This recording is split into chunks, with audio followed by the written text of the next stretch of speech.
ভাই, এইখানে একা একা বসে আছো কেন? কোনো বিষয় নিয়ে চিন্তা করছো নাকি? ঘরের দুয়ারের বা ক্ষেত খামারের কোনো সমস্যা কিছু মনে না হলে আমারে কইতে পারো। মনটা খোলাসা হইলে অনেক সময় দেখবা চিন্তাটাও হালকা হইয়া যায়। না ভাই, তেমন কিছু না। এমনিই আর কি, বসে আছি একটু। সারা দিন অফিসের কাজবাজ করে শরীরটা একদম ক্লান্ত হয়ে গেছিল। তাই ভাবলাম একটু চুপচাপ পরিবেশে এসে বসি। এখানে বসে থাকতে বেশ আরাম লাগতেছে। শহরের এত শোরগোল সারা দিন মাথা ধরে থাকে। এইখানে এই যে একটু নিরিবিলি, মনটা কেমন শান্ত হয়ে যায়। ঠিকই কইছেন ভাই। এই চারপাশের কোলাহলমুক্ত জায়গাটা আমারও বেশ ভালো লাগে। তাই সময় পাইলেই এইখানে আইসা বসা থাকি। মনটা কেমন জুড়াইয়া যায় আর কি। একটা অন্যরকম শান্তি লাগে এইখানে। আপনজনের কাছে বসা গল্প করার মতন একটা আরাম লাগে এইখানে। খুব ভালো লাগে এই জায়গাটা। একটা বিষয় লক্ষ্য করছেন ভাই, কিছুদিন আগেও এই মাঠে বিকালে কত মানুষ, কত বাচ্চা হাঁটতো, খেলাধুলা করত, কিন্তু এখন একটা মানুষও দেখা যায় না। হ্যাঁ, ঠিকই কইছো ভাই। কিছুদিন আগেও এই মাঠে বিকালবেলা কত মানুষজন, কত বাচ্চা কাচ্চা হাঁটাহাঁটি করত, খেলাধুলা করত। আর এখন একটা মানুষও দেখুন যায় না। পুরো মাঠ একদম ফাঁকা, নিস্তব্ধ। কেমন জানি একটা উদাস উদাস লাগে দেখতে। মনে হয় সব কিছুর মধ্যে একটা পরিবর্তন আইসা পড়ছে। দিনকাল কত বদলাইয়া গেল বোঝাই যায় না। এই যে পোলারা এখন মাঠে খেলতে চায় না, মোবাইলে গেম খেলে বেশি। এর একমাত্র কারণ হইল ওই মোবাইল ফোন। এখনকার পোলাপানরা খালি ফ্রি ফায়ার আর পাবজি খেলতাছে। দিন রাত ওইগুলা নিয়া পইরা থাকে। মাঠে ঘাটে খেলার সময় নাই, এমনকি পড়ালেখাতেও মন কম। আগে আমরা কত দৌড়াদৌড়ি করতাম, লুকোচুরি খেলতাম, সেই দিন আর নাই।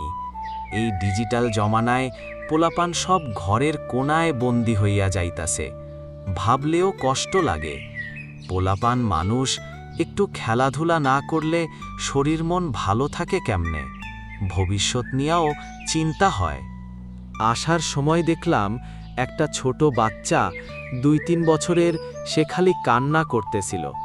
তার মা তখন মোবাইলে একটা কার্টুন ভিডিও চালাইয়া বাচ্চাটার হাতে মোবাইলটা ধরাইয়া দিল, আর কান্দা থেমে গেল। এইভাবেই তো বাচ্চাগুলা মোবাইলটার প্রতি একটা আসক্তিতে ভোগা শুরু করে। এখন কান্দা থামানোর জন্য ফোনটা হাতে দিলেও কিছুদিন পর ফোন না দিলে তো সে আরও জেদ করবে। তখন ফোন সরাইতে যাওয়াটা আরেকটা বড় যুদ্ধক্ষেত্রের মতন হইয়া যাইব। এইটা কিন্তু ঠিক না। বাচ্চাগো এখন খাইকাই এইরকম মোবাইলের প্রতি আসক্তি তৈরি হইয়া যাওয়াটা ভালো লক্ষণ না, ভবিষ্যতের লিগা খারাপ দিক। এইটা তো ঠিকই কইছো ভাই। খালি বাচ্চারা না, বড়রাও এখন এইগুলার পিছে পইরা আছে। কত পোলা পান, মাইয়া মানুষ যাদের বয়স বুদ্ধি হইছে, তারাও টিকটক বানাইতাছে, ভিউজ পাওয়া লাইগা কত কিসিমের কাম করতাছে। দিনের পর দিন খালি এইগুলার পিছেই সময় নষ্ট। এরা কি একবারও ভাইবা দেখে যে এইগুলার পিছনে সময় দিয়া আসলে কি কিছু হইব? ভবিষ্যতে এইগুলার কোনো কামে লাগবো, নাকি খালি সময়টাই নষ্ট? সত্যি কইতে গেলে এইগুলার ভবিষ্যৎ নিয়া ভাইবা মাঝে মাঝে মনটা খারাপই লাগে। ঠিকমতো পড়ালেখা কাম কাম না কইরা খালি এইগুলার পিছে পইরা থাকলে তো সামনের দিনগুলা কঠিনই হইব। ভাই, দুনিয়াদারি কত বদলাইল। সত্যি কথা কইতে কি ভাই, যে কোনো কাজই হোক না কেন, পরিশ্রম না করলে কিন্তু কোনো কিছুতেই লাভবান হওয়া যায় না। এই ধরেন, আমরা গরুর খামার করতাম, কত কষ্ট করতাম। আর এখনকার পোলাপাইন কি যে পাইছে, সারাদিন শুধু টিকটক আর ফেসবুক। আমাগোর সময় তো আমরা গরুর পালন করছি, খামার করছি, মাঠে গেছি, আবার দেখেন পড়ালেখাও করছি সময় মতো, স্কুলে গেছি, খাওয়া দাওয়াও করছি সময়ের মতো।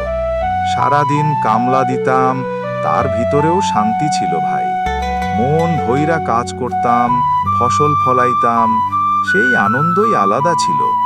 এখনকার মতো এত কিছু না থাকলেও জীবনটা সহজ ছিল, সুন্দর ছিল। আমার মনে হয় প্রত্যেক বাপ মায়েরই উচিত ছেলে মেয়েদের মোবাইলের থাইকা দূরে রাখা।